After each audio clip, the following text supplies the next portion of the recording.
Formalizan al principal sospechoso del crimen de Fernanda Maciel. Felipe Rojas fue imputado de los delitos de homicidio e inhumación ilegal de la joven que desapareció en febrero del 2018. Accidente de bus deja al menos 6 personas fallecidas en ruta que une Iquique con Coyahuasi. El vehículo de pasajeros trasladaba a trabajadores de una empresa contratista. Hay 18 pasajeros heridos, 2 de ellos en condición de gravedad. ¿Cómo están? Muy buenas tardes, bienvenidos a Ahora Noticias junto a Rodrigo Herrera. Les vamos a contar las noticias más destacadas de esta jornada y una de ellas se la adelantábamos en titulares porque esta mañana fue formalizado Felipe Rojas, hasta ahora el único detenido por el crimen de Fernanda Maciel, la joven de 21 años que estuvo desaparecida por 1 año y 4 meses. Y que fue encontrada ayer al interior de una bodega, que era el último lugar donde se le había visto y aparte el lugar donde la familia insistía en que ella estaba. Nos vamos ahora hasta el Centro de Justicia, donde hubo una gran expectación con respecto a esta formalización. Jessica Camblor y todos los detalles. Jessica, buenas tardes. Buenas tardes, Jessica. Hola, muy buenas tardes. Sí, la verdad es que hay varios antecedentes que comentar con respecto a esta noticia importantísima con respecto a la resolución en la investigación del caso de la desaparición de esta joven embarazada de 7 meses, Fernanda Maciel.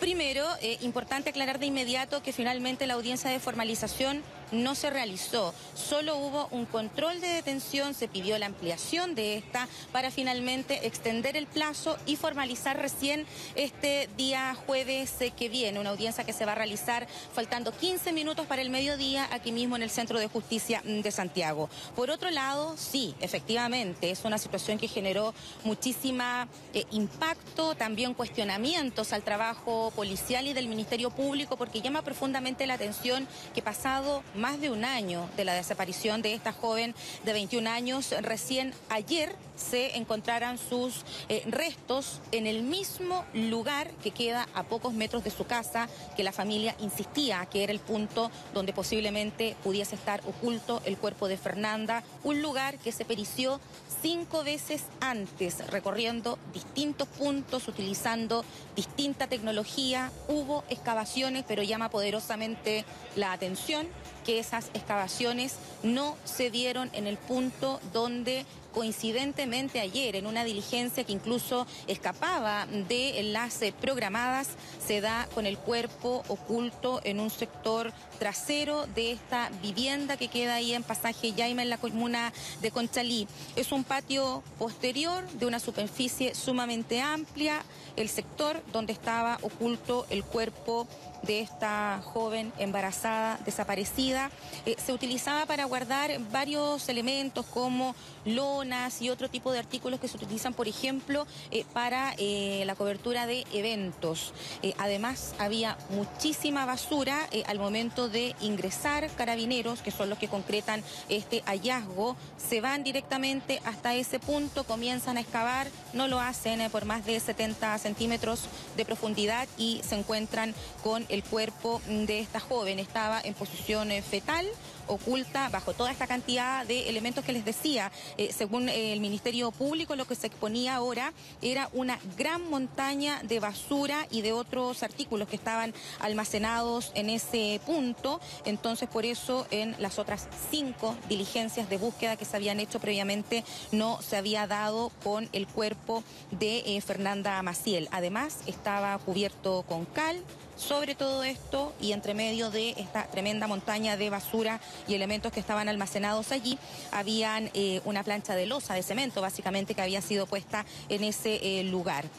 Bueno, lo cierto es que se han generado bastantes cuestionamientos al trabajo de Carabineros, también de la Fiscalía. Pudimos conversar con respecto a eso con uno de los hermanos del actual detenido, quien decía: claro, están a la espera en realidad de lo que se determine por parte de la investigación que se está llevando adelante. Obviamente están conscientes de que Felipe Rojas, el actual detenido y que va a ser formalizado el próximo día jueves a eso del mediodía, hay antecedentes que lo sitúan junto a Fernanda en el lugar donde fue hallado su cuerpo. Cámaras de seguridad que registran 2 escenarios que están dentro de la carpeta de investigación. uno fundamental, que por eso se fijó el punto de búsqueda en ese domicilio de la comuna de Conchalí, y también una búsqueda o identificación como posible culpable de este joven de 25 años que está detenido. La cámara de seguridad que muestra a Fernanda caminando cerca de esta vivienda y que la muestra ingresar también allí, misma cámara que lo posiciona a él, a Felipe Rojas, ingresando el día de la desaparición, saliendo de allí y volviendo a hacer ingreso a ese domicilio en al menos otras 2 a 3 oportunidades. Pudimos conversar, les decía, con Rolando, el hermano de Felipe. Los quiero invitar a revisar su testimonio y luego seguimos entregando más antecedentes con respecto a este caso. No me comentó algo así, para nada, no. ¿Tú crees que Nosotros, es culpable, hermano? ¿Tú crees que es No, para nada. culpable? Mira, la verdad es que yo y todos mis hermanos fuimos criados con una moral y una ética muy alta. Te digo, de verdad, si nosotros hubiésemos sabido algo realmente decisivo sobre la resolución del caso, de saber si Felipe estaba involucrado, si había cometido algún delito, nosotros, créeme, con mucho dolor lo hubiésemos dicho.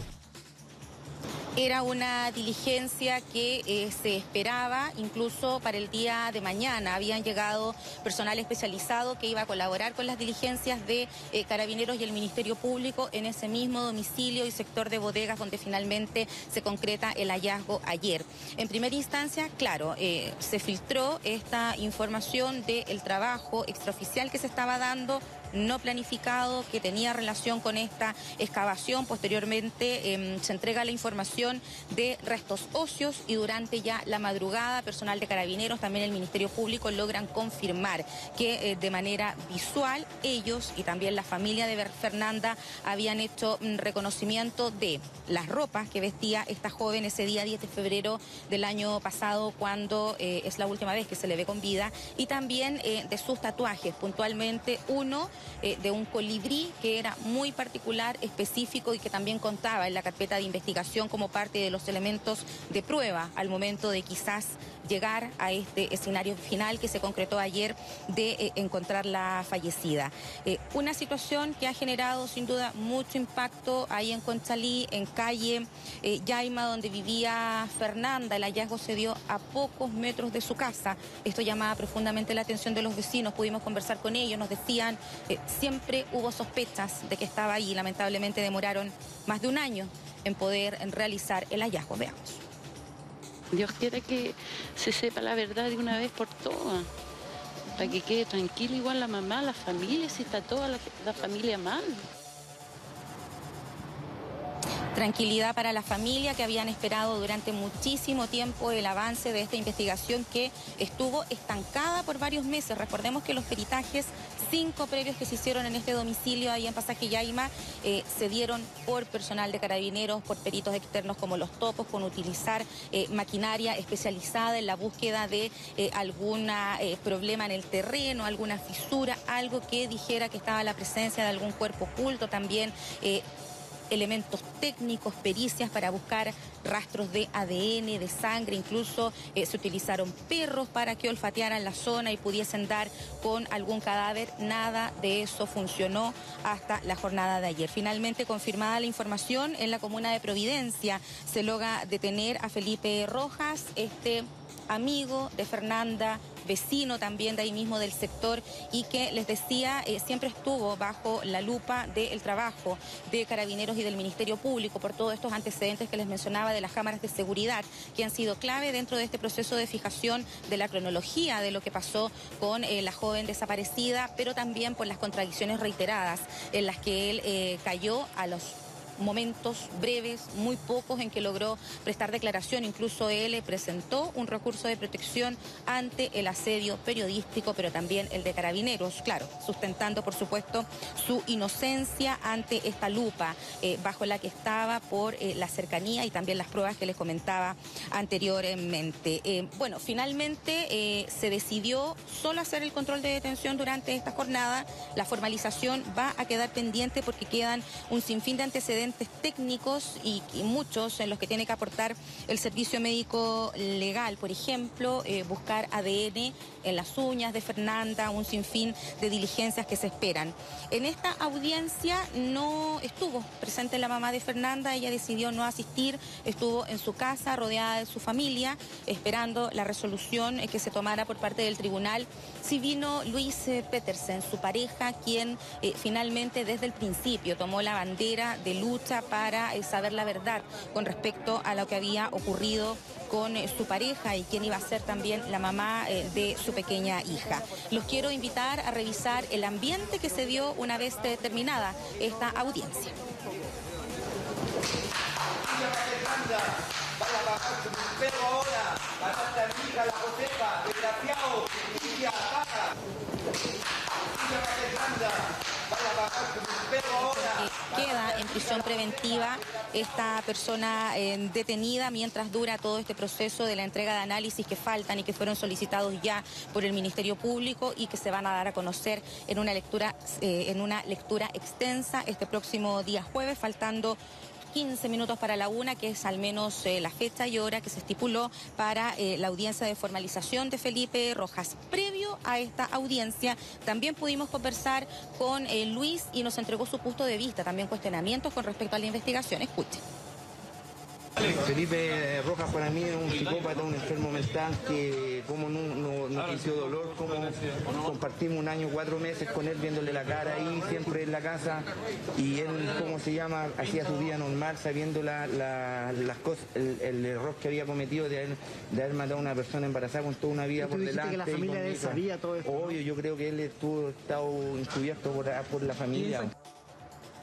Se amplía entonces la audiencia de formalización, se va a realizar el jueves, podría enfrentar cargos, al menos lo que se ha informado en primera instancia por el Ministerio Público, por los siguientes delitos: homicidio, inhumación ilegal, pero también un posible aborto. Hay que determinar ahí con respecto a los análisis que va a entregar el Servicio Médico Legal. Se pidió una ampliación de 2 días, se los mencionaba, les quiero relatar un poco parte de la exposición que hizo el Ministerio Público. Ellos indican que al momento de revisar el lugar donde se encontraron los restos de Fernanda Maciel, hay elementos de extrema necesidad y que necesitan ser confirmados para poder formalizar a Felipe por los delitos que les mencionaba. Entre ellos, por ejemplo, determinar ciertos antecedentes que tienen que ver con la vestimenta, la ropa interior y el calzado de Fernanda, cómo estaban dispuestos en su cuerpo. También deben determinar qué pasó con su embarazo, por eso un posible aborto. La autopsia se realizó, de hecho, y se está realizando a esta hora, se inició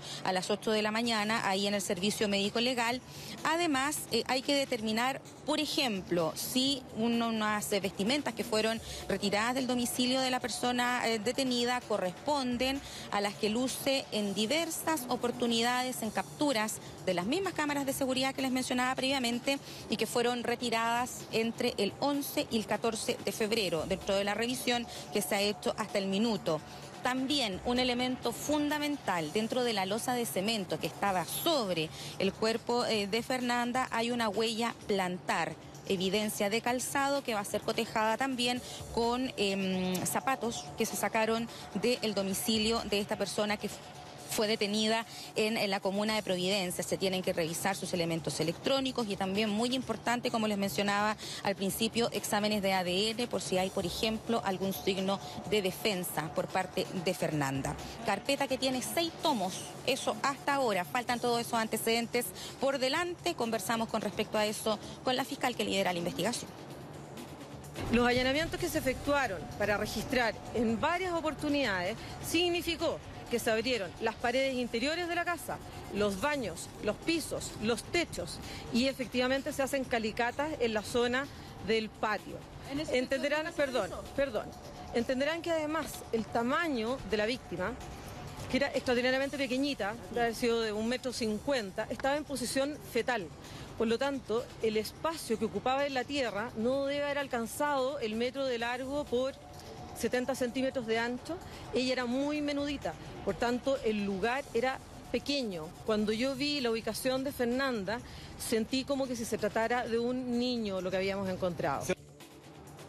Parte de la explicación que entrega la fiscal con respecto a estos cuestionamientos que han sido reiterados en el tiempo también y que suman más fuerza durante esta jornada, cuando ya se confirma el hallazgo de Fernanda en ese domicilio donde se habían realizado diligencias 5 veces antes.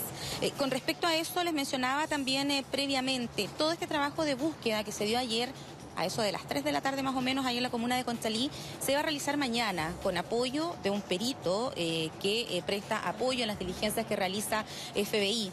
Había llegado a Chile, habían reuniones previas, el trabajo concreto se iba a realizar mañana, un trabajo exhaustivo de búsqueda, todo lo que no se hizo antes. Bueno, finalmente se adelanta esta diligencia, se logra el hallazgo de Fernanda, lamentablemente fallecida, y durante esta tarde nos comentaba también el fiscal con quien pudimos conversar terminada la audiencia de control de detención, se va a reunir de todas maneras con la fiscal para ver en qué puede colaborar dentro del proceso de plantear la cronología y finalmente determinar el móvil de la muerte de Fernanda. Escuche.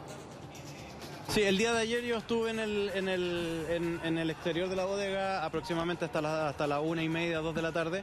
Estuve realizando pericias fotográficas, pericias de video y después tuve una reunión con los técnicos y pudimos analizar el terreno de acuerdo a las fotografías que obtuvimos en los videos. Era un terreno que era apto para poder trabajar con nuestra maquinaria sin ningún problema y seguramente hubiéramos tenido el mismo resultado. Claro, se van a reunir entonces para analizar en qué más se puede colaborar, al menos con su presencia, con su expertise, dentro del trabajo de poder entender qué es lo que ocurrió ese día en que desaparece Fernanda Maciel, el 10 de febrero del año pasado, después de haber ingresado a este vivienda, sector de bodegas, donde fue encontrada durante la tarde de ayer. Faltan muchos antecedentes por determinar de manera científica, incluso el ADN, que permita identificarla científicamente. Eso se va a demorar aproximadamente unos 17 días. Independiente de esa diligencia que también se está dando en el servicio médico legal, están todos los otros antecedentes que les detallaba, diligencias que se están desarrollando desde las 8 de la mañana y que van a conformar también un tomo más de esta carpeta amplia de investigación que tiene el Ministerio Público y que va a exponer entonces el jueves, cerca del mediodía, aquí mismo en el Centro de Justicia de Santiago. Mientras tanto, el único detenido está en prisión preventiva, fue derivado a la cárcel de alta seguridad, básicamente por su protección, para evitar cualquier tipo de agresión por parte de los internos que se encuentran en los otros penales. Perfecto, Jessica, muchas gracias. Estaremos muy pendientes de lo que ocurre también en lo sucesivo, ver también qué pasa con las declaraciones que ha hecho este único imputado hasta el minuto. Que estés bien, Jessica, hasta luego. Bueno, y este ha sido un caso que conmovió a la opinión pública desde que Fernanda Maciel desapareció el 10 de febrero del año pasado. Un caso bastante mediático que estuvo marcado por algunos hitos que vamos a pasar a revisar a continuación con esta gráfica. Claro, el 10 de febrero entonces de 2018 fue cuando se perdió el rastro de Fernanda. Luego, el 20 de abril de 2018, la madre de Fernanda viajó a Bariloche, Argentina, tras una pista que resultó ser falsa, en medio de varias pistas que resultaron falsas en medio de este proceso. El 12 de octubre de 2018 se revela que Carabineros investigó la casa de la pareja de Fernanda, Luis Petersen. Yo tengo mi conciencia tranquila, dijo el hombre que precisamente en esta oportunidad también estuvo presente en esta audiencia. Vamos a revisar también qué es lo que ocurrió el 20 de mayo de 2019. El abogado de la familia se refiere a unos mensajes que confirmarían un encuentro entre ella y otra persona en una bodega de Conchalí. Ahora, el 22 de mayo, ya 2 días después, la familia solicita nuevas diligencias en la bodega. Una bodega en donde se habían realizado además 5 diligencias desde que Fernanda desapareció. El 24 de junio de 2019 entonces la sección de encargo de personas de Carabineros encontró restos óseos en la bodega donde había desaparecido la joven precisamente ayer. En un caso que por supuesto es importante conocer mayores antecedentes de qué fue lo que ocurrió, cuáles fueron las razones que derivaron en la muerte de Fernanda Maciel. Por eso es importante también esperar el resultado del servicio médico legal, porque se va a saber si es que fue un accidente, tal como lo ha dicho la Fiscalía, o si definitivamente se trató de un crimen. Bueno, y tras el hallazgo del cuerpo de Fernanda Maciel surgen varias dudas. Primero, cómo no se encontraron antes sus restos cuando la policía ya había periciado esa bodega en 6 oportunidades con excavaciones, previas. También sobre cuál es la línea investigativa que se va a seguir de aquí en más. Para conocer estos detalles tomamos contacto con Clarisa Muñoz y nos va a profundizar sobre estos temas. Clarisa, ¿cómo estás? Buenas tardes. Hola Rodrigo, hola Priscila, muy buenas tardes. La verdad es que surgen muchas interrogantes con el hallazgo del cuerpo de Fernanda Maciel. Lo primero, establecer que estaba a 40 metros de su casa. ¿Habrá estado durante todo el tiempo en ese lugar? Todo indica que sí, pero todo esto tendrá que ser luego confirmado con la investigación, ya que ¿cómo es posible que se haya periciado ese sitio y recién en el 6º intento se haya dado entonces con el hallazgo de este cadáver que estaba bajo 20 centímetros de escombros y 2 metros de escombro y 70 centímetros de profundidad en un nicho que habían construido para ella? Se encontraron además una serie de otras pistas, pero lo principal que le queremos preguntar a nuestro invitado, que es Héctor Arenas, ex prefecto de la PDI y también ex jefe de la Brigada de Búsqueda de Personas. Héctor, si es que usted nos pudiera ayudar a entender cómo es posible que se pericie un sitio 5 veces sin resultado y recién en el 6º intento se logre dar con el hallazgo de un cuerpo, más cuando ha pasado casi 1 año y medio de investigación. Bueno, existen varias explicaciones. Primero, que fue mal hecho el trabajo, esa podría ser una. La otra es que no se utilizaron elementos apropiados para realizar esa búsqueda y una serie de otros factores que son naturales, coayudados de alguna manera por la utilización de elementos que impiden que emanen olores de la putrefacción hacia el exterior. Razón por la cual los perros no detectan la presencia de algún cadáver. ¿Y qué significa que se confiaron solamente del olfato de los perros? Porque visualmente me imagino que se podría haber hecho una inspección. O sea, esto da cuenta de que tal vez ni siquiera se removieron los escombros que habían sobre este nicho para poder ubicarla. Sí, a mí lo que me consta es que hicieron varias incursiones ahí en el lugar. Por ejemplo, la Policía de Investigaciones no tuvo acceso al sector donde fue ubicado el cuerpo, porque solamente se le dejó indagar en la parte exterior del lugar. Pero eso fue la PDI. Carabineros sí llevó a cabo una inspección en profundidad, se suponía, al interior del lugar. Sí. Ahora, el error fue no haber considerado ese lugar desde un primer momento, dado que era el último lugar donde la persona fue vista con vida. Se ve, las cámaras por lo menos indican, no hay una cámara directa que enfoque el lugar, de acuerdo a lo que se ha visto por la misma televisión, pero existen otras cámaras que también indican si ella pasó o regresó a su casa o se fue a otro lugar. Claro, y ahí ella se ve entrar, pero nunca se ve salir. Exactamente. Basado solo en ese hecho, ese lugar debió haber sido clausurado y haber sido sometido a una pericias constante.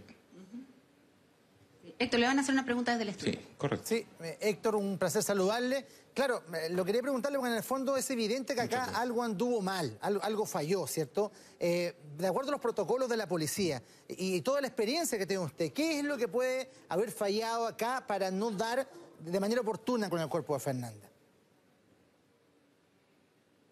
Desestimaron el lugar y tardaron mucho en plantear. Cuando uno investiga una presunta desgracia, tiene que plantear siempre las hipótesis más duras.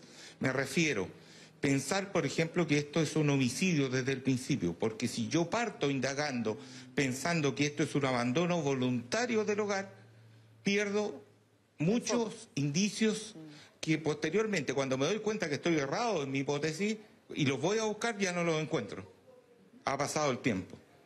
Héctor, además llama la atención que había varios antecedentes que, sin ser peritos, a la familia y también a la gente que ha seguido este caso le habían llamado mucho la atención, y llama la atención que no le hayan llamado la atención precisamente a Carabineros, como por ejemplo las contradicciones en las que había caído el principal sospechoso. Este video también que la muestra a ella ingresando y no la muestra saliendo. Después que el sospechoso también se ve que se acerca hasta el lugar, no se le ve ingresar, pero se ve merodeando esta bodega con una pala y con un saco, que hoy día podríamos entender que se trataba de cal para ocultar el cuerpo. cuerpo. ¿Cómo con todos esos antecedentes? Además con un informe de la PDI que decía que había que buscar el interior de esa bodega. ¿Cómo pasan 1 año, 4 meses sin que se logre dar con el paradero de esta mujer?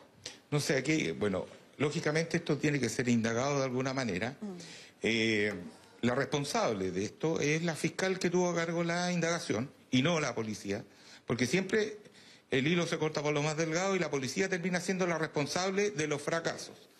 El ente investigador es el que regula las diligencias y además la coordinación entre los entes investigativos. La policía no tiene atribuciones por ley de comentar sus indagaciones con otras instituciones, salvo que la fiscal le otorgue dicha facultad.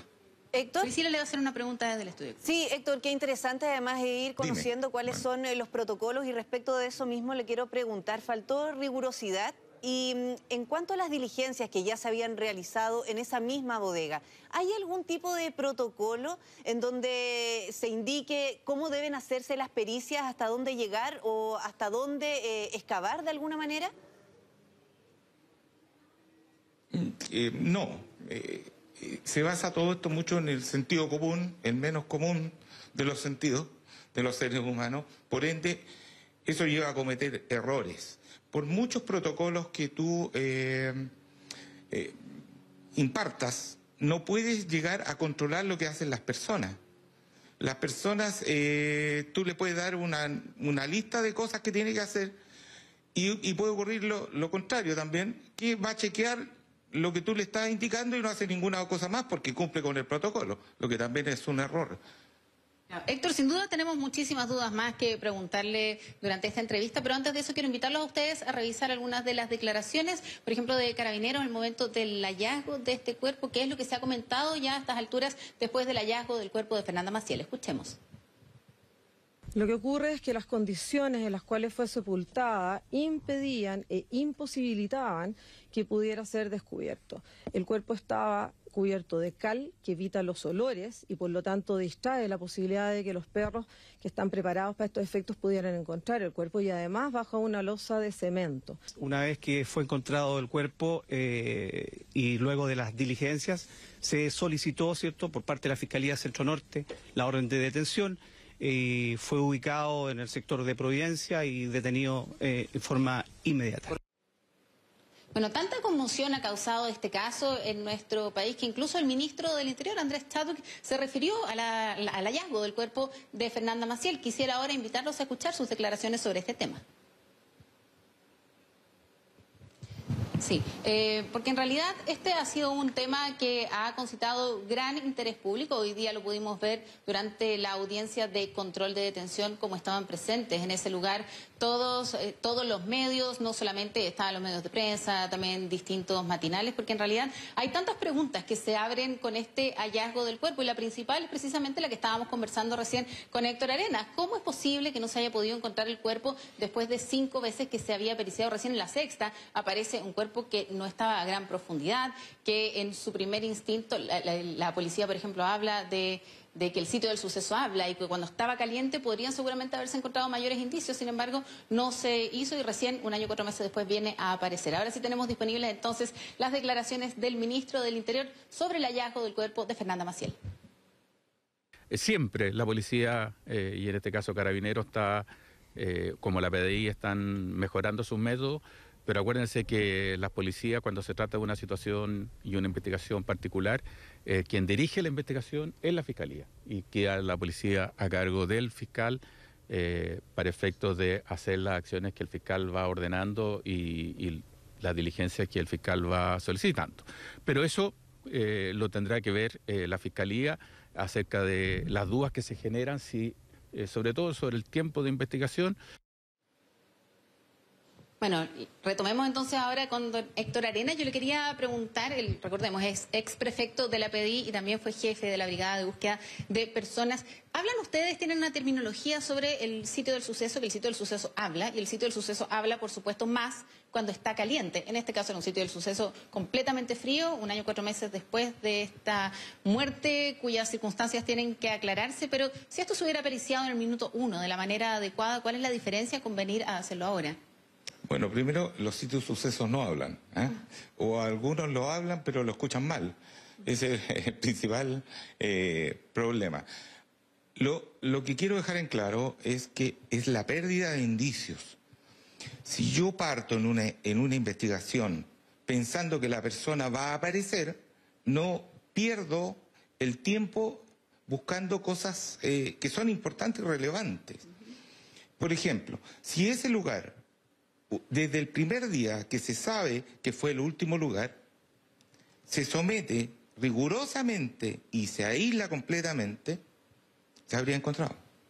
Se van perdiendo las pistas con el tiempo. Exactamente. Se va perdiendo los indicios, que es lo que finalmente se convierte en evidencia y posteriormente en prueba, y que sirve para determinar la responsabilidad de las personas en el juicio. Porque, por ejemplo, sin ser perito de nada, cualquier persona desde la lógica podría creer que en caso de que se hayan removido escombros, o se haya aplicado una losa, o se haya puesto cemento fresco, eso al momento de estar fresco se nota, se ve a simple vista en un primer momento. Después, cuando pasa el tiempo, se va acumulando el polvo, se van tapando esas evidencias. Exactamente.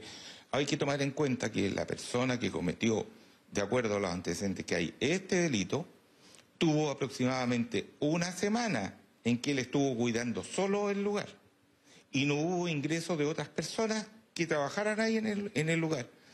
Entonces tuvo todo el tiempo del mundo la disponibilidad, y existen indicios que están dados por las cámaras que lo posicionan en el lugar a él y en un momento coetáneo a la persona que está hoy fallecida. O sea, ¿usted cree que se subestimó tal vez este caso? ¿Se entendió que no se estaba frente a un homicidio? ¿Se creyó tal vez, como ha pasado en casos anteriores, por ejemplo, como pasó en Alto Hospicio, que antes de creer que se trataba de un psicópata que estaba detrás de eso, se hablaba de que las mujeres habían escapado de sus casas? ¿Usted cree que algo así puede haber pasado en este caso? No, pienso que eso pasó, justamente, y es lo que de alguna manera se ha tratado de corregir. Vuelvo a insistir, hipótesis duras desde el principio. La peor hipótesis es el homicidio. De ahí se va bajando. Es distinto subir la categoría de la hipótesis posteriormente a una más dura, a una más grave, por decirlo de alguna manera, porque ya el tiempo que transcurre pierde mucha evidencia. O sea, hay que partir siempre entonces de la peor hipótesis. Exactamente. Siempre, la recomendación que siempre he hecho a los funcionarios es precisamente esa. Es mejor partir pensando en el homicidio, y todos son sospechosos, todos, incluida la familia, el círculo más cercano, pero uno no puede desestimar a priori lo que me está guiando la investigación. En este caso, el último lugar que se sabía donde ella había ingresado y del cual no salió, es el foco de atención. Claro. Independiente que salgan otros antecedentes de un narcotraficante que se fue con otro y un montón de cosas. Lo fáctico en este caso es lo que la indagación te va entregando. Perfecto. Muchas gracias, don Héctor, por acompañarnos a esta hora, por aclararnos esta duda y también por ayudarnos a entender un poco de qué manera funciona el trabajo policial, cómo debería haber funcionado en este caso. Tal vez hubieran partido, como dice él, desde la peor hipótesis desde el minuto 1, creyendo que se trataba de un homicidio. Le habrían ahorrado 1 año 4 meses de dolor a esta familia que durante todo este tiempo tuvo que vivir con la angustia de no saber si es que Fernanda estaba viva, estaba muerta, si es que estaba en Chile, si es que no. Así que por fin para ellos se termina esta pesadilla y comienza una nueva, que va a ser toda esta etapa de juicio donde van a tener que revivir todo este dolor y donde se van a presentar entonces todos los antecedentes para inculpar a este sospechoso que hoy se encuentra detenido. Ciertamente, Clarisa, a partir de ahora se van a conocer los antecedentes que permitan entender el cómo se procedió de esta manera tan tardía para hallar el cuerpo donde todo el mundo presumía que efectivamente estaba. Que esté muy bien, saludos para ti y para el prefecto en retiro de Arenas también. Chao, chao. Bien, vamos a revisar ahora otra información que es lamentable. La noche del lunes, un bus de pasajeros se volcó en la ruta A65 que une Iquique con las faenas mineras de Coyahuasi en la región de Tarapacá, dejando 6 víctimas fatales. Según información preliminar, el fatal accidente de tránsito ocurrió en el kilómetro 48 de la ruta, donde el bus Pullman del Norte, que transportaba a trabajadores de la empresa Emin, perdió el control por razones que se investigan. Personal de emergencia se dirigió hasta el lugar para socorrer a las personas heridas y comenzar las labores de rescate de quienes se encontraban atrapados al interior del vehículo. Desde la empresa informaron que al menos 6 personas perdieron la vida en el lugar, además que otras 2 se encontrarían graves según las autoridades, mientras que 16 presentarían lesiones de mediana gravedad. Pasemos a escuchar un video que se grabó minutos antes del accidente a bordo del bus.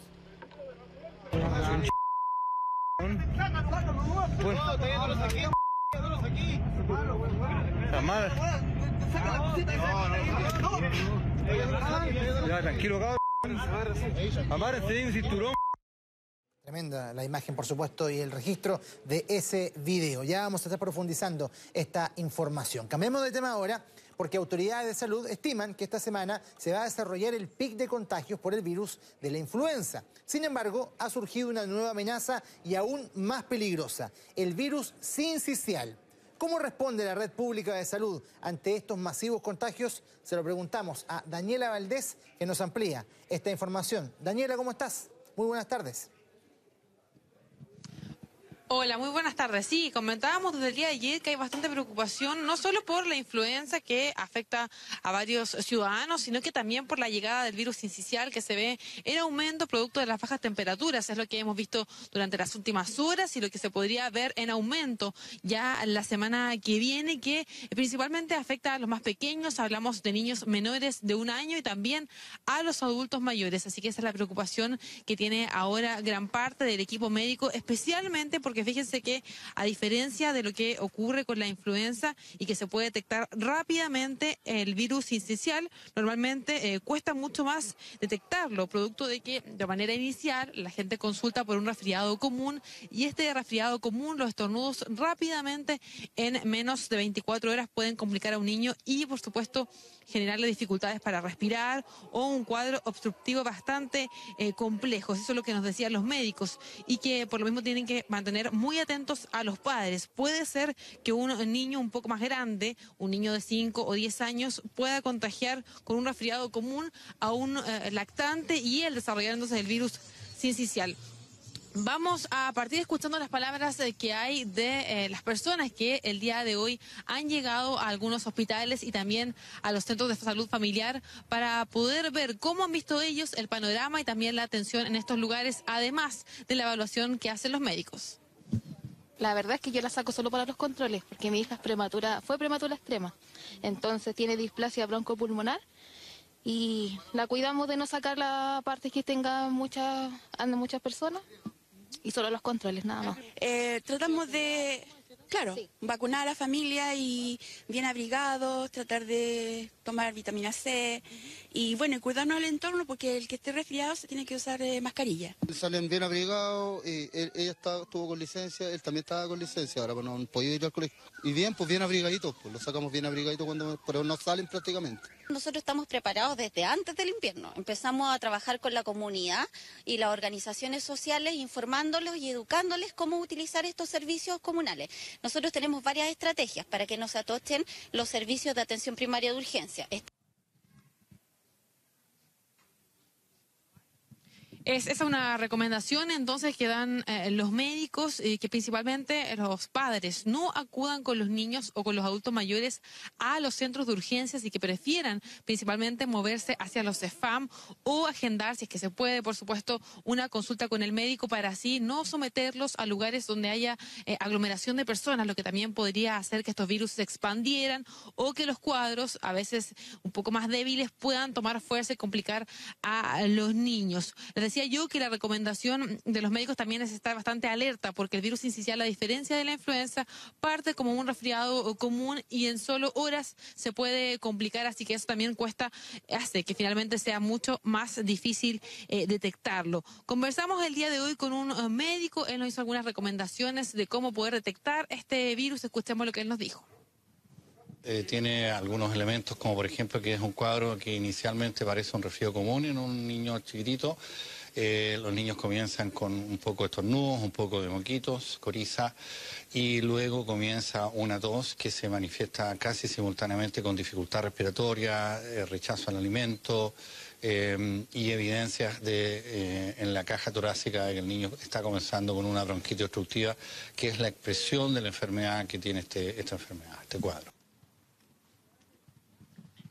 Claro, esto es lo que se está preocupando las autoridades en paralelo a lo que ocurre con la influenza, porque les recordábamos el día de ayer que si bien la meta de las autoridades era llegar a un 85% de la población de riesgo vacunada, ya se superó el 88%, así que eso es una noticia bastante positiva. De todas formas, el llamado es que si puede hacerlo, usted se vacune. El día de hoy hubo también vacunación en algunos refugios que se han instalado y que están abiertos producto del Código Azul, que se ha activado en gran parte del país. Hablamos de 6 regiones, desde la región de Valparaíso hasta la región del Biobío, producto de las bajas temperaturas. Se va a mantener también para el día de hoy. Es importante mencionar que hay varias formas de operar, porque se puede entonces además llamar a un número si es que usted se topa con alguna persona en situación de calle, al 800-104-777, para así dar aviso y también ayudar a estas personas. Hay un móvil de traslado que realiza traslados de personas en situación de calle hacia los refugios de la región metropolitana. El día de hoy hubo una visita de las autoridades a este lugar, además de la Seremi de Salud, para poder también vacunar a estas personas. Había un stock guardado de vacunas contra la influenza que también se aplicó el día de hoy. Escuchemos las palabras que hubo de la intendenta de la región metropolitana. Nosotros esperamos obviamente que el teléfono sea un mecanismo para que la ciudadanía nos ayude a cuidar a las personas más vulnerables, tal como hoy día estamos terminando la campaña de vacunación de este grupo tan vulnerable como es las personas en situación de calle. Teníamos gente y un stock establecido para ellos. Ya llevo como un año ya. ¿De dónde eres tú? De Chillán. Este sistema que está operando en este minuto en este país es muy bueno. El de los albergues, el Código Azul. El Código Azul, muy bueno. Sí, pues estar en la calle cambia demasiado. No, en la calle súper sufrido. Yo vivo en la calle, yo vivo 5 años ya. Mi primera vez que hago esto a un albergue. ¿Cuña?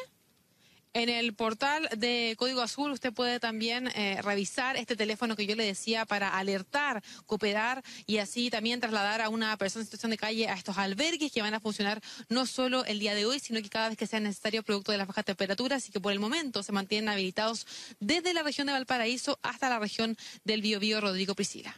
Es verdad, estamos todos muy preocupados por lo que viene y muy atentos también a lo que se debe hacer para prevenir la propagación de estas enfermedades. Daniela, que estés muy bien. Chao, chao. Bueno, esta mañana el presidente del Colegio de Profesores, Mario Aguilar, fue detenido y acusado de interrumpir el tránsito en la Alameda. El presidente del Magisterio fue detenido junto a 20 docentes que lo acompañaban. Silvia Córdoba estuvo ahí y nos tiene más detalles. Me imagino que también reacciones respecto de este mismo hecho. Silvia, buenas tardes. Sí, ¿cómo está? Muy buenas tardes y completas reacciones que también vamos a tener dentro de los próximos minutos, y por parte de la propia ministra de Educación, Marcela Cubillos, que tras este hecho que ocurrió acá al frente de la Moneda, específicamente en la Alameda, fue cerca de las 11 de la mañana donde llegaron un grupo del Colegio de Profesores, por supuesto encabezados por el presidente Mario Aguilar, donde se pararon precisamente en medio de la Alameda, se sentaron en bloque y nuevamente para hacer este llamado al gobierno para tomar las iniciativas y sobre todo las peticiones ante estas demandas que han anunciado los docentes del magisterio en medio de esta cuarta semana de paralizaciones. Fue precisamente a eso de las 11 de la mañana que inician estas movilizaciones, pero que precisamente generaron bastante molestia para aquellas personas que iban en sus vehículos por la calle de nuestra capital, y que ahí fue precisamente que llegó Carabineros, Fuerzas Especiales con su carro lanzaguas, y de a poco empezaron a detener a cerca de más de 30 personas que estuvieron detenidas en este lugar. Parte del ambiente donde nosotros estuvimos ahí, también parte de declaraciones de algunas de las personas, pero este fue el ambiente, el momento de la detención, bastante molestia de los docentes en este lugar.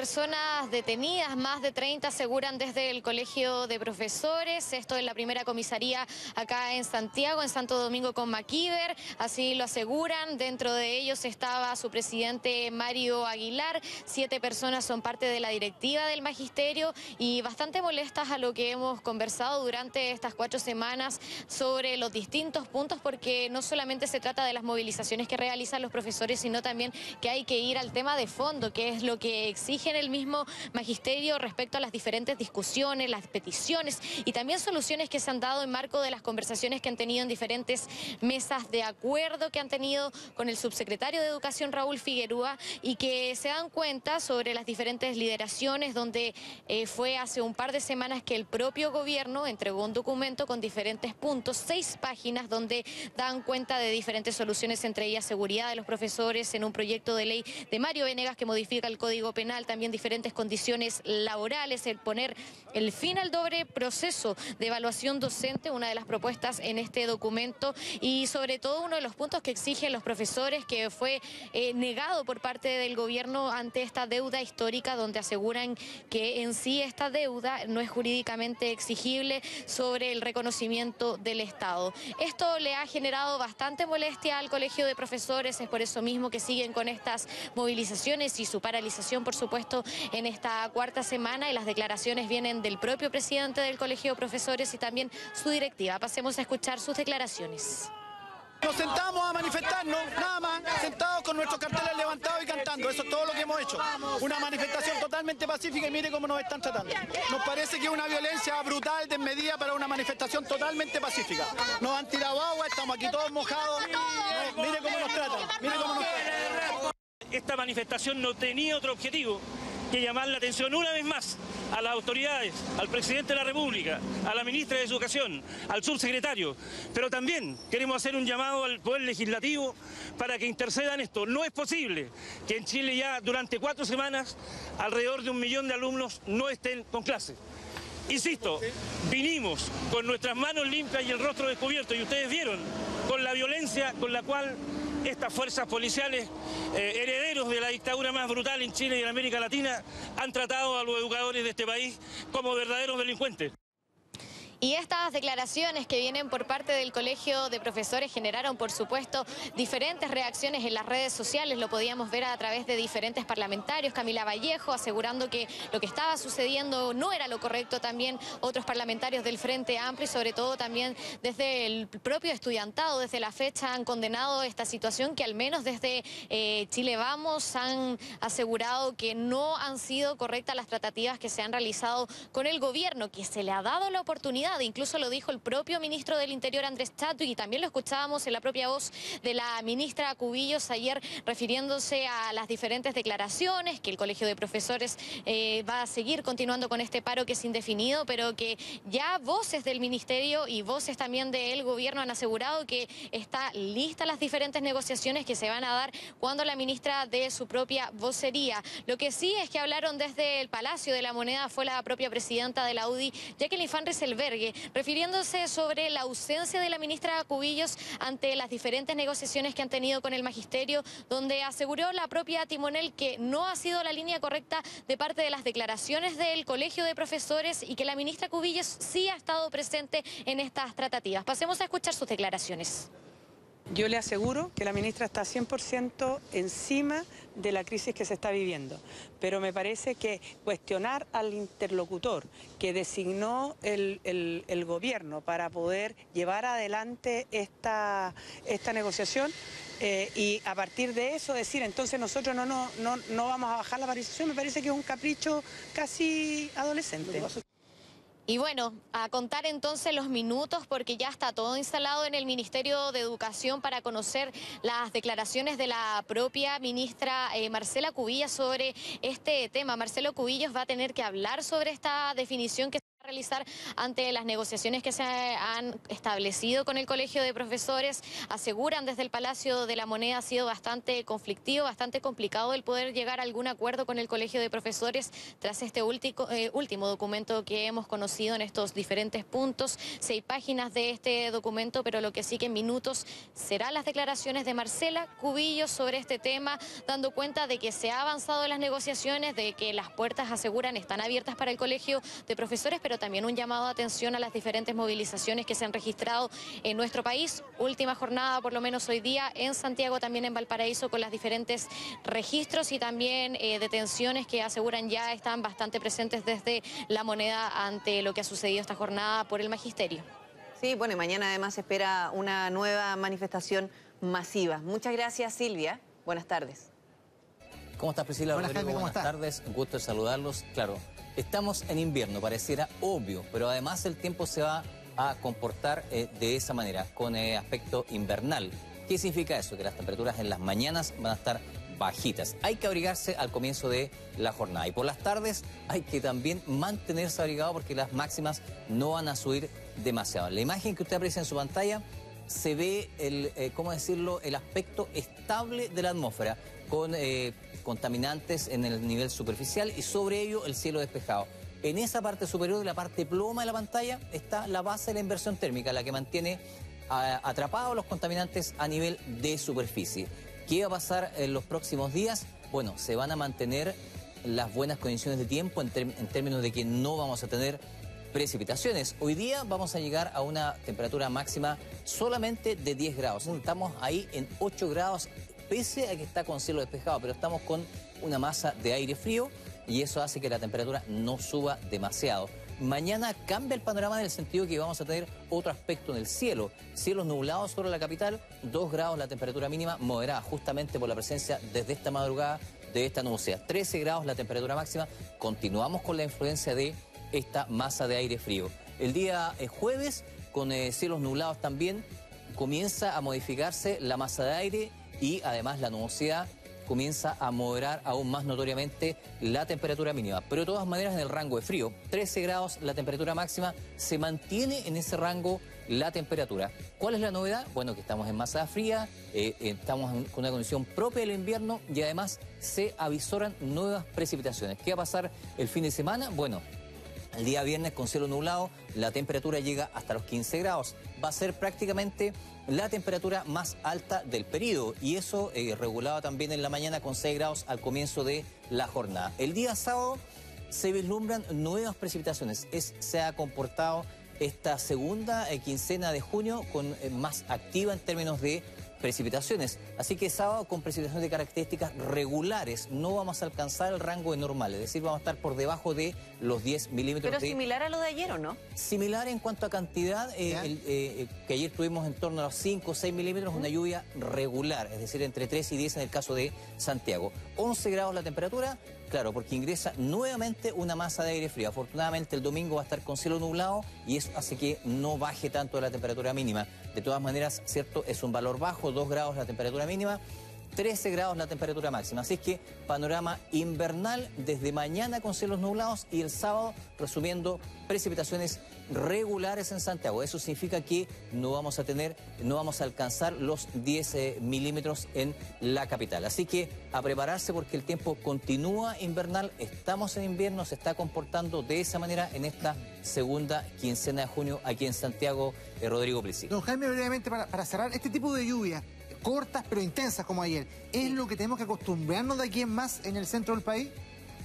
Quizás la intensidad sea lo más relevante en el sentido que se van a concentrar mucho en el tiempo y no van a ser esas lluvias de toda una jornada y un par de días o más de un día, sino que van a ser muy concentradas en el espacio de tiempo dentro del lapso de un día. Es lo que hay que acostumbrarse. Eso sí, lo que indica como conclusión principal en el cambio climático en este sentido es que estas deberían presentarse de manera más intensa en cada oportunidad. Hasta ahora no habíamos tenido precipitaciones, se están manifestando recién estamos comenzando el invierno, hay que esperar, pero la tendencia es esa, que sean más breves en el tiempo y aún más intensa que lo que eran anteriormente, Rodrigo Priscila. Muy bien, don Jaime, muchas gracias por su pronóstico. Muy bien, buenas tardes. Nos vemos, buenas tardes. Claro. Cambiemos de tema ahora porque no solo le lleva sobre mojado al excomandante en jefe del Ejército, el señor Fuentealba, sino que ahora hay también novedades importantes con respecto a Humberto Oviedo, que quedó detenido por orden de la ministra Romy Rutherford. Sí, esto bajo el cargo de obstrucción a la justicia. El general en retiro recibió a la ministra en su casa de Vitacura para prestar declaración sobre los gastos reservados y 2 horas después se conoció sobre la determinación de la jueza. Claro, Luis Castillo nos amplía esta información, Luis, porque, bueno, había también dudas con respecto a si se podía seguir investigando esta arista del general Oviedo, de acuerdo a lo que decía el Tribunal Constitucional, pero acá la ministra ha decidido perseverar. Claro, porque la ministra podría haber incurrido en desacato. ¿Qué fue lo que ocurrió finalmente?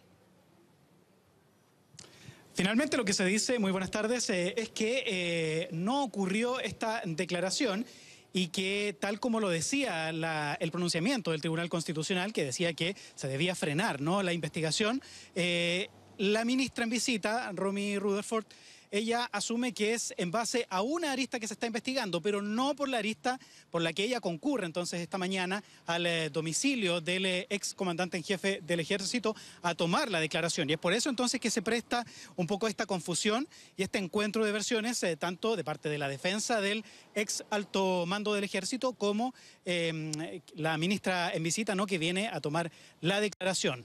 Se niega entonces el ex comandante en jefe y es por eso entonces que se declara esta detención, incluso que el ex comandante haya sido trasladado hasta el regimiento de policía militar en Peñalolén para cumplir entonces con esta detención, así como ocurrió también con su antecesor, el también ex comandante en jefe del Ejército, Juan Miguel Fuentealba. Todo esto entonces en estos intentos que realiza la defensa de recurrir al Tribunal Constitucional. Ya había recurrido una primera vez, recurre una segunda vez y se dicta entonces esta resolución de que no se siguiera investigando, que no siguiera adelante esta indagatoria la ministra en visita, Romy Rutherford, y es por eso entonces que con una nueva arista supuestamente entonces viene a tomarle la declaración, se niega y es por eso entonces que se genera también esta discusión o este desencuentro con la defensa del ex general, del ex comandante en jefe. Quiero invitarlos a escuchar lo que pudimos conversar temprano con la defensa, justamente con el abogado, un equipo de Ahora Noticias liderado por Bárbara Miranda. Estuvo acá entonces tomando la declaración a la defensa del ex alto mando del Ejército. Como ustedes saben, la causa que se sustancia en contra de él se encuentra hoy día suspendida por el Tribunal Constitucional y en virtud de eso mi cliente, por expresa decisión nuestra, tomó la decisión de hacerle caso al Tribunal Constitucional y no prestar declaración en esta lista, hasta que el Tribunal Constitucional diga lo contrario.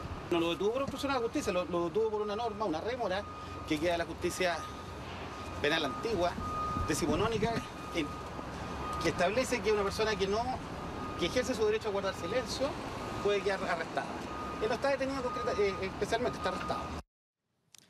Claro, hay que tener claro también lo que dice el abogado, que esto se trata, ¿no?, de la justicia antigua y es por eso entonces que los trámites son mucho más lentos, son incluso más engorrosos de entender en el sentido de que si existe una suspensión, por ejemplo, en el Tribunal Constitucional, ¿esta abarca o no? Esa es una pregunta válida que todavía no ha sido respondida.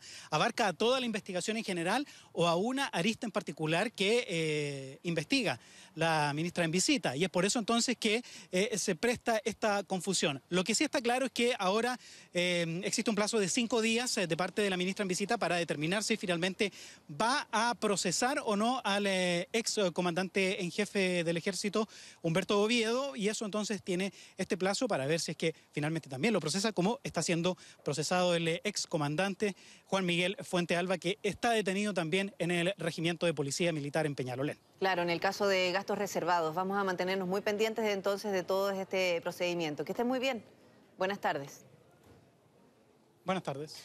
Bueno, y en prisión preventiva quedó la tercera joven involucrada en el secuestro y posterior ataque a una mujer de 20 años a quien incluso intentaron quemar. Todo esto en la comuna de Lota. Gustavo Gallardo tiene más antecedentes a esta hora de la tarde. Gustavo, ¿cómo estás? Para poder demostrar esto, nosotros tenemos un...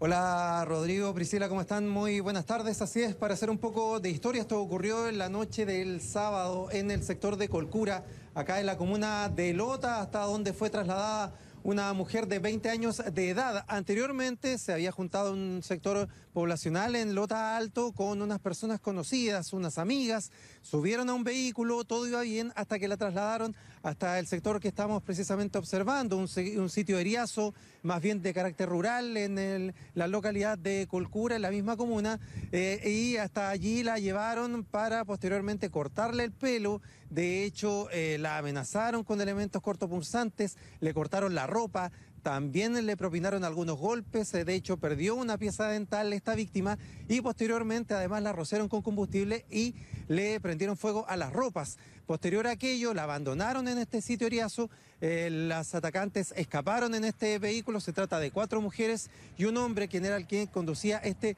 automóvil, se dieron a la fuga. Y esta mujer pidió ayuda a una casa cercana, unos 500 metros caminó hasta que finalmente una persona, una dueña de casa, le brindó ayuda. Carabineros llegó al lugar y la trasladaron hasta el hospital regional donde todavía permanece internada, aunque fuera de riesgo vital, con algunas quemaduras en sus manos y sobre todo en su espalda. Logró dar algunos testimonios y a través de precisamente de estos testimonios entregados a Carabineros fue que finalmente se logró dar primero el día domingo con una de estas atacantes, una menor de 17 años de edad conocida de la víctima, también con otra menor de edad de 16 años que ambas ya fueron formalizadas y de hecho están cumpliendo una prisión en preventiva en el Cereco de Coronel, un régimen de internación provisoria. Y por último, durante la jornada de ayer en la noche se logró dar con el paradero de una tercera involucrada, una joven de 19 años de edad que habría tenido participación directa en el ataque a esta joven de 20 años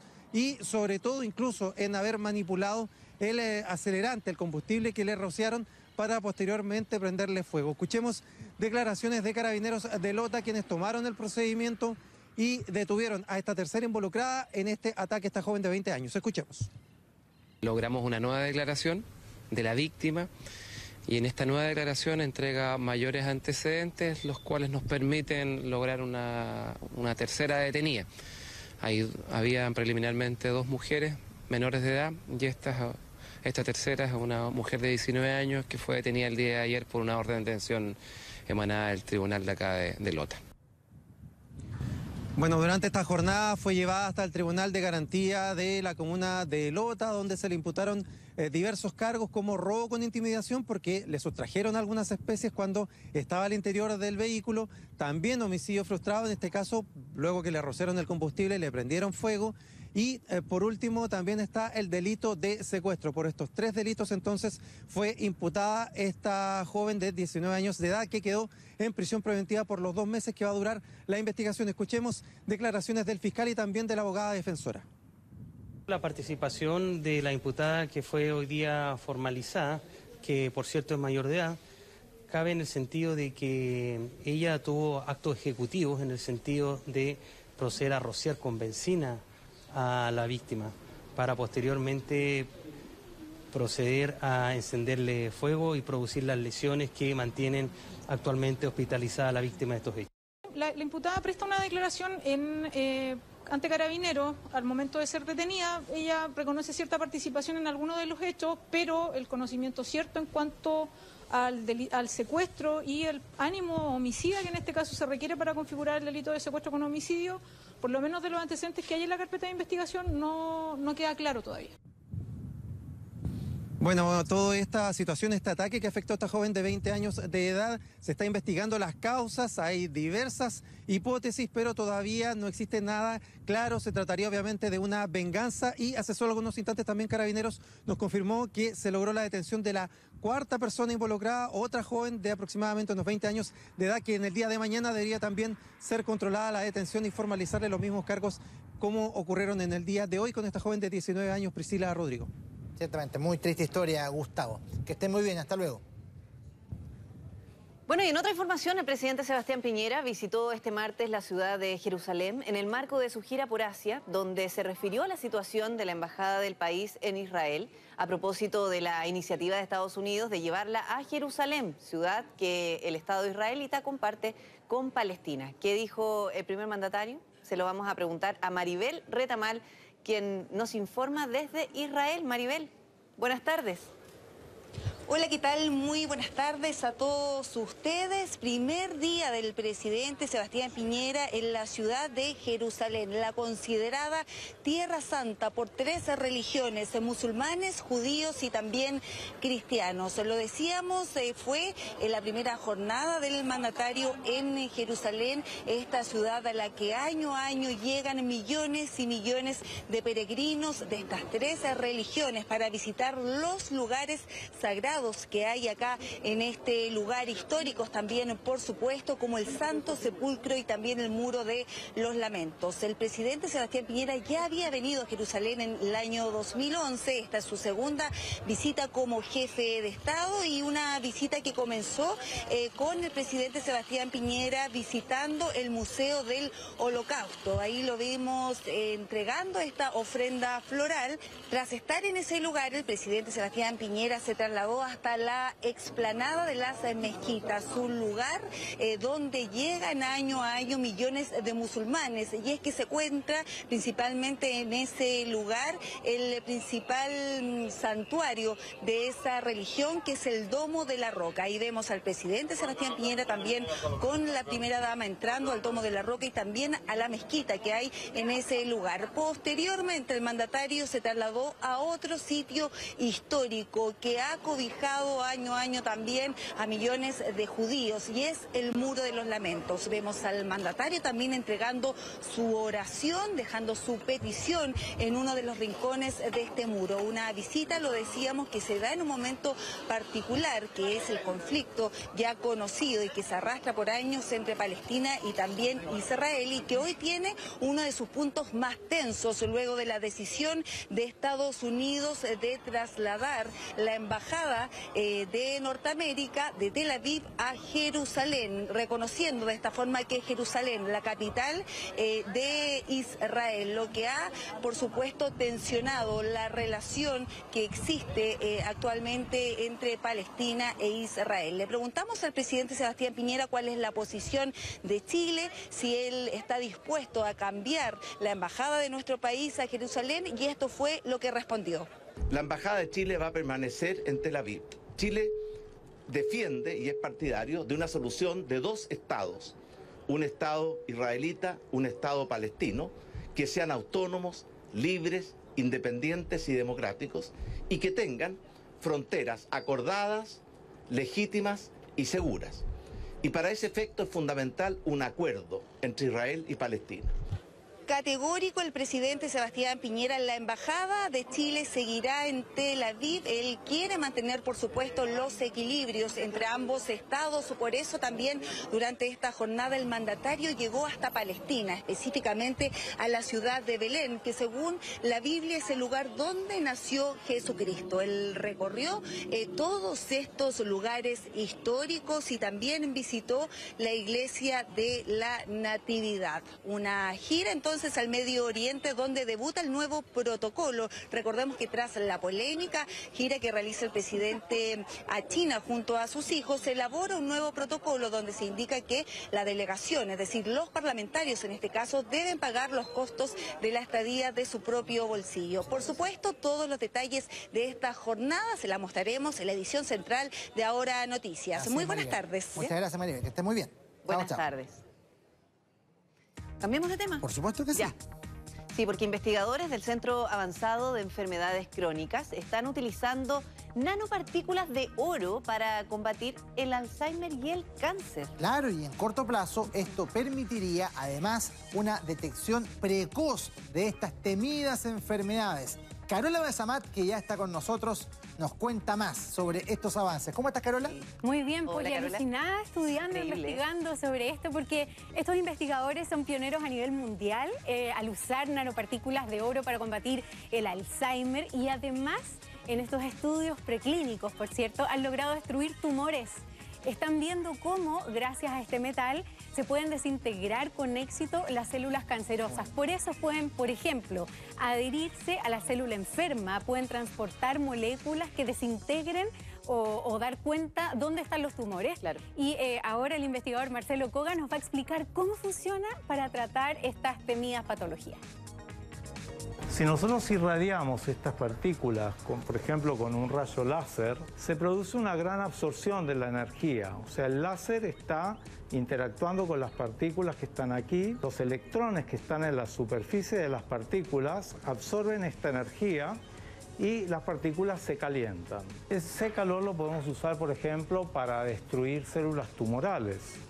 También lo podemos usar para destruir agregados tóxicos de proteínas como la proteína amiloide involucrada en la enfermedad de Alzheimer. Ahí surgen tantas preguntas, qué interesante todo esto, pero ¿de qué forma se podría llegar de una manera más selectiva para el tumor, por ejemplo? Esa es una de las cosas más interesantes, pues me explicaba el científico que si se trata de un melanoma, por ejemplo cáncer de piel, se podría aplicar de manera local e irradiar la zona y así destruir selectivamente las células tumorales, imaginen. Gracias a la nanotecnología podríamos también en un futuro cercano detectar, por ejemplo, precozmente un tumor antes de que este crezca o que presente metástasis. Cambia toda la jugada, como ustedes comentaban, o bien anticipar la aparición del Alzheimer, pero además puede ser un tratamiento coadyuvante en el caso de la quimioterapia, en donde el organismo se ve tan debilitado. Marcelo nos explica entonces cómo es que funciona, es realmente increíble, parece ciencia ficción, pero ya se podría estar usando en corto plazo. Estas partículas tienen la propiedad de acumularse selectivamente en los tumores. De esa manera nosotros podemos lograr una acción selectiva, puede también llevar otras moléculas activas, no sé, como por ejemplo curcumina, cualquier antitumoral que se puede usar, evitamos que se produzcan todos los efectos adversos de una quimioterapia. Carola, yo lo encuentro realmente extraordinario porque en estos tiempos el poder detectar precozmente el cáncer puede cambiar todo el rumbo del tratamiento. Sí. Yo me pregunto de qué manera se podría hacer con estas nanopartículas de oro el llegar a este objetivo. Bueno, hay varias combinaciones, ¿no es cierto?, que se están utilizando. Vamos a escuchar al especialista, pero muchos deben haber escuchado lo que se estaba haciendo, por ejemplo, con la cúrcuma. Exactamente. Curcuminoide, ¿no es cierto? La curcumina, gracias a las nanopartículas, permiten que esta sustancia que puede atacar el tumor haga su trabajo. Aquí nos va a explicar bien detalladamente cómo va funcionando. El hecho de ser un metal nos permite visualizarlo desde afuera por distintas técnicas. El PET, por ejemplo, podría ser una técnica donde podemos ver acumulación, puntos brillosos dentro del organismo. Terapia y diagnóstico en un mismo procedimiento, o sea, inyectando una vez, detectar en el ser, en el individuo, la presencia de tumores y a la vez tratarlo. Bueno, en el caso de estos investigadores, ellos son pioneros, ¿no es cierto?, en el caso del Alzheimer, pero también se está trabajando en el cáncer. Hay papers a nivel mundial, o sea, ya estamos muy cerca de que esto pueda ser una realidad. Ahora, los estudios clínicos son sumamente caros. En el caso del Alzheimer, el funcionamiento sería similar. Llega al sistema nervioso central para destruir las proteínas acumuladas en exceso, ¿no es cierto?, que están dañando las neuronas y la sinapsis.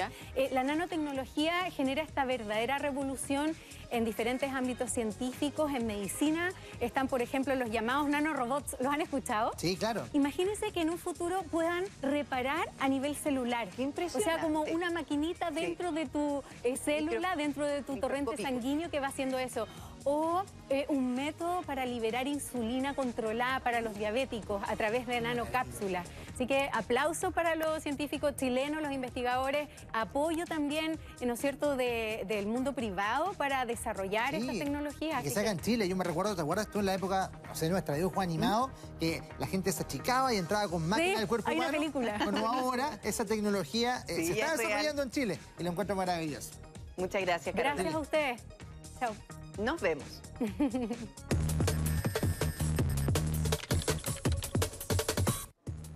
Bueno, cada año se acumulan varios millones de pesos por bonos y otros aportes estatales que no son cobrados por sus beneficiarios. Y usted puede ser una de las personas que cuenta con montos pendientes. Si quiere revisarlo y saber cómo cobrar ese dinero, bueno, hágalo en nuestro portal ahoranoticias.cl.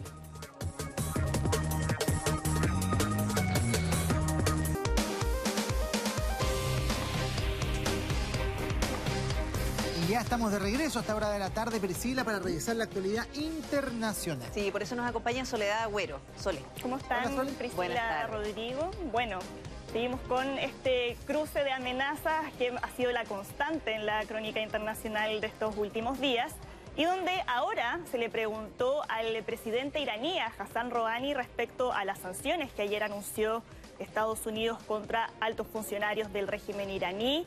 Y veamos qué fue lo que respondió y luego seguimos comentando. Las acciones de la Casa Blanca muestran que está mentalmente retardado. Una persona pierde la cabeza y hace algo loco y estúpido. ¿Y qué? ¿Fijar sanciones al líder de un país? ¿Para qué? Dijeron que van a sancionar la propiedad de nuestro líder. ¿Y cuál es su propiedad? Una simple casa y un hall ceremonial. Bueno, ahí escuchábamos referirse al presidente de Estados Unidos como alguien mentalmente retardado y también hacía mención a que estas sanciones en realidad tienen más bien un efecto simbólico, pero que de todas formas han generado muchísima molestia dentro de Irán, donde han reiterado que esta retórica que ha mantenido Donald Trump durante todas estas semanas lo único que hacen es cerrar las puertas al diálogo. Las palabras que utilizaron desde Irán fue que las sanciones cierran de forma permanente la vía diplomática, porque para ellos es una muestra de que Estados Unidos miente cuando dice que tienen las puertas abiertas para iniciar conversaciones. Bueno, y además durante esta jornada Rusia dice que tiene pruebas concretas que Estados Unidos y su dron, finalmente de vigilancia, habría sobrevolado el espacio aéreo iraní. Sí, bueno, Rusia, que es aliado del régimen iraní, ha dicho esto. Irán también ya ha sostenido que tiene pruebas, mostró durante estos días que tiene restos, también videos que evidenciarían que Washington violó el espacio internacional, que es algo que Estados Unidos hasta el día de hoy niega. Pero frente a las palabras que escuchábamos al inicio, Donald Trump también reaccionó, como es habitual en su cuenta de Twitter, y dijo que el comunicado de Irán es ignorante, insultante y muestra que no entienden la realidad. Bueno, esto tiene que ver con el pacto nuclear. Finalmente Irán también le dio un plazo a los otros países que suscribieron este pacto en el año 2015, entre ellos Francia, Reino Unido, Alemania, para salvar el pacto. Pero lo que quiere Trump es sentarse nuevamente a negociar nuevas condiciones. Sí, a ver, lo que quiere Trump con toda esta estrategia de máxima presión que ya habíamos comentado ayer y que sigue la misma tónica de lo que hemos visto con Corea del Norte o con México, es, bueno, además de ahogar económicamente a Irán, forzarlo a que se sienten nuevamente a renegociar este pacto del que Estados Unidos se retiró por decir que no conducía a nada, que esto no impedía, por ejemplo, que Irán pudiera desarrollar misiles intercontinentales o apoyar a grupos de la región que Estados Unidos considera grupos terroristas. Pero Irán ha dicho que mientras se mantengan esas sanciones no se van a sentar a negociar y que Donald Trump no es un interlocutor válido para dialogar. Ahora también, con lo que comentábamos ayer de lo que ya habían dicho hace algunas semanas desde Irán, que iban a sobrepasar el límite de uranio que se había fijado en el acuerdo nuclear y que ahora ya no van a cumplir, es lo que tú decías, Priscila, que también quieren forzar al resto de los firmantes de este acuerdo a que de alguna manera mitiguen las sanciones de Estados Unidos y que cumplan con los firmados. Ahora, bueno, y todo esto también Trump saca sus cuentas a favor en medio de una campaña política que finalmente siempre le conviene tener a un enemigo. Sí, o sea, esto no es casualidad tampoco, no. Sole. De todas maneras, o sea, lo hemos visto crear una amenaza, seguir reforzando esa idea y después aflojar las tensiones para demostrando su poder. Él como quien fue capaz de solucionar este conflicto. Bueno, y vamos ahora a Europa, donde están viviendo una ola de calor que para este mes de junio es inédita desde 1947. Y lo que estamos viendo aquí en el video wall son partes marcadas, algunas en amarillo, naranja y otras en rojo, que muestran aquellas zonas donde las temperaturas dentro de los próximos días van a superar los 40 grados, que es el pronóstico que tienen para varias partes de Europa. Dicen que Francia va a ser el país más afectado por esta ola de calor. Estamos viendo ahí en imágenes cómo han tratado de capear las altas temperaturas durante estos días. En la mitad de Francia ya las autoridades decretaron alerta amarilla y pidieron a los residentes que tomen todas las precauciones necesarias, sobre todo dentro de aquellos sectores de la población que son más vulnerables, como son los adultos mayores, y el llamado que hacen es, obviamente, que tomen muchísima agua para mantenerse hidratados, y hay también preocupación por el riesgo de incendios forestales que todas estas olas de calor finalmente conllevan. Claro. Lo que pasa, por ejemplo, en Portugal, lo hemos visto, o en Australia, cuando hay olas de calor, o en Estados Unidos. Claro, bueno, y dentro de Europa, Portugal, España, que también están ahora tomando... El año pasado, ¿te acuerdas tú que en la península ibérica hubo unos incendios tremendos producto también de estas horas de calor y las condiciones que se generan? Ahora, claro, y lamentablemente desde Naciones Unidas han insistido que producto del cambio climático o de la emergencia climática, como ya varios se están empezando a referir, estas olas de calor van a ser más frecuentes, más intensas y van a llegar más temprano de lo previsto, que es lo que está ocurriendo ahora. Y es preocupante porque recién está partiendo el verano. Claro, todavía queda julio y agosto, que suelen ser los meses donde se registran las temperaturas más altas. Bien, y vamos ahora a Reino Unido, porque desde que se inició la carrera por suceder a Theresa May en el cargo de primer ministro de Reino Unido, Boris Johnson es quien se ha posicionado mejor en las encuestas. Sin embargo, ahora está protagonizando un escándalo que le está complicando un poco esta carrera, porque hace unos días el diario The Guardian publicó que la policía tuvo que llegar a su casa después de que unos vecinos denunciaran que estaban escuchando una pelea a gritos, con portazos, donde estaba él con su novia, con Carrie Simons, que es la encargada de relaciones públicas del Partido Conservador, que es bastante menor que él, además tiene 31 años. Y los vecinos mismos que llamaron a la policía comentaron que ella le gritara que la dejara, que se fuera de su departamento. Y todo esto lo está aprovechando claramente su rival en la elección interna, que es Jeremy Hunt, que ha salido a pedirle explicaciones en varias oportunidades, pero Boris Johnson, cuando se le pregunta sobre el tema, evita referirse a eso y dice que no es algo que él cree que la gente quiera escuchar y que le importe, pero aquí estamos hablando de una elección donde se está eligiendo a la máxima autoridad del Reino Unido, y donde por más que desde su partido, desde el Partido Conservador y particularmente los seguidores de Boris Johnson han dicho que todo esto es parte de un plan para perjudicarlo, dicen que los vecinos son laboristas. También se ha abierto el debate de si Boris Johnson cuenta con el temperamento que se requiere para un cargo de ese tipo. Claro, por supuesto que sí. Porque todas las reacciones hablan también de tu capacidad de manejar conflictos. Claro, y donde le va a tocar enfrentar un conflicto no menor, que es la salida del Reino Unido de la Unión Europea, donde varios además lo acusan de, por más que él dice que Reino Unido va a salir del bloque con o sin acuerdo, de no tener un plan concreto para que esa salida pueda concretarse finalmente. Bien, y vamos ahora a otro escándalo, esta vez que involucra una vez más al presidente de Estados Unidos, Donald Trump, porque durante el fin de semana la mujer que estamos viendo ahí en la pantalla, que es la periodista Jean Carroll, ella lo acusó de haber tratado de violarla durante la década de los 90 en un probador de una tienda de Nueva York, y relató esa experiencia en un libro que ella va a publicar el próximo mes. Y a Donald Trump le preguntaron al respecto en una entrevista al medio de Hill, donde él le dice a la prensa: a ver, primero, ella no es mi tipo. Muy mala respuesta. Es un tipo de respuestas que no es primera vez que Donald Trump desacredita a una de las... porque son más de 16 las mujeres que, ya sea antes o después de que fuera presidente, lo han acusado de haber abusado sexualmente de ellas. Sí, las trata de una manera muy despectiva. Hay un caso en 2005 donde una mujer también lo había acusado de comportamiento sexual indebido, y él dice, mírenla, ella no sería la primera persona en la que me fijaría. O sea, un tono muy despectivo, y donde nuevamente él vuelve a niega que conozca a esta mujer, y dice que todas estas acusaciones son mentira, que son un intento por perjudicar ahora su intento por ir por un segundo mandato a la Casa Blanca. Y esta mujer, Jean Carroll, dijo que no lo había querido denunciar porque una amiga en su momento le recomendó que no lo hiciera, pero ahora está diciendo que piensa poder presentar una acusación ya formal ante la policía de Nueva York. Bien, y este 25 de junio se cumplen 10 años de la muerte del rey del pop, de Michael Jackson.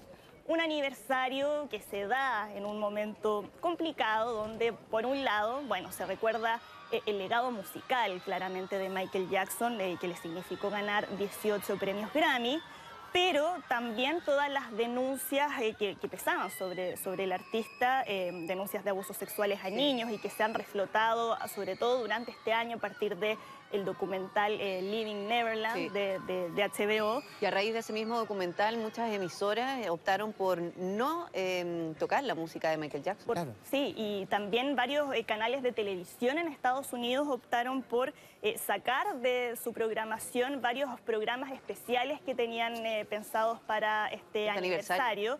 Pero eso también, bueno, abre el debate de quienes dicen que hacer desaparecer su música finalmente... Que no tiene ningún sentido. No tiene ningún sentido. Imagínate, porque hay un legado musical importante. Y yo siempre digo que el hombre se separa de la obra, o sea, y lo planteamos acá también. Imagínate si hubiera pasado lo mismo con el Marqués de Sade, su trabajo. Bueno, sobrevivió más allá de la vida libidinosa que él llevaba o de los descriterios que cometió en su vida personal. ¿Y cuántos otros más? Michael Jackson es uno más en esa larga lista de artistas, lo que no le quita gravedad a los hechos que él cometió, pero distinto es su legado artístico. Sí, bueno, de hecho el mismo director del documental, Dan Reed, dijo que la idea del filme en ningún caso era generar rechazo hacia su música. Y lo que él comentó a la BBC, él dice, tenemos que ser capaces de escuchar sus canciones, pero a la vez darnos cuenta que era un depredador pedófilo. Y no olvidar y claro, y finalmente también este documental de alguna manera también mantiene vigente a Michael Jackson, porque la venta de discos de Michael Jackson subió un 10% después del estreno de este documental, contrario a lo que uno podría pensar. Increíble, le sirvió hasta de promoción. Claro, bueno, los fanáticos de él no creen en las cosas que dice este documental. No ha afectado en nada su admiración por Michael Jackson y hoy sus seguidores piensan reunirse en la estrella que tiene Michael Jackson en el Paseo de la Fama en Hollywood como una forma de recordarlo a 10 años de su muerte.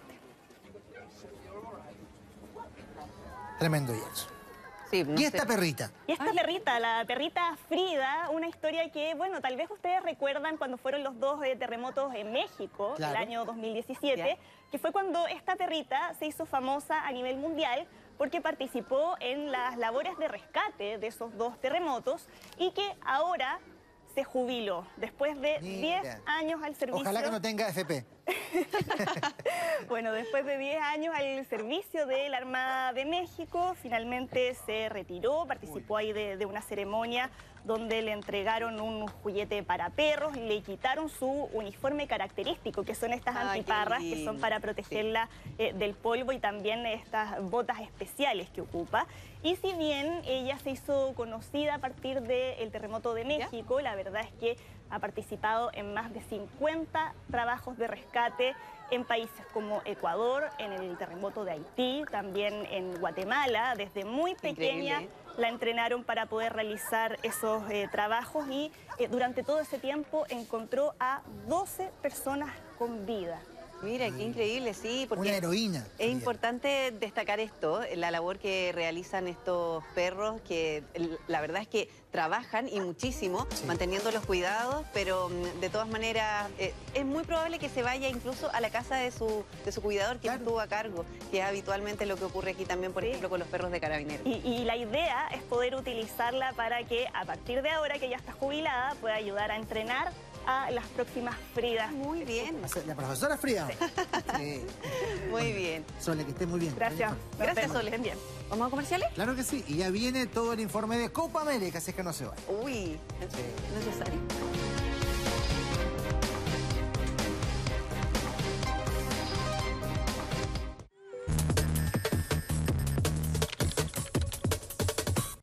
Bueno, el bono por asistencia escolar es un beneficio que entrega un aporte en dinero a familias cuyos hijos cumplan un determinado porcentaje de asistencia a clases.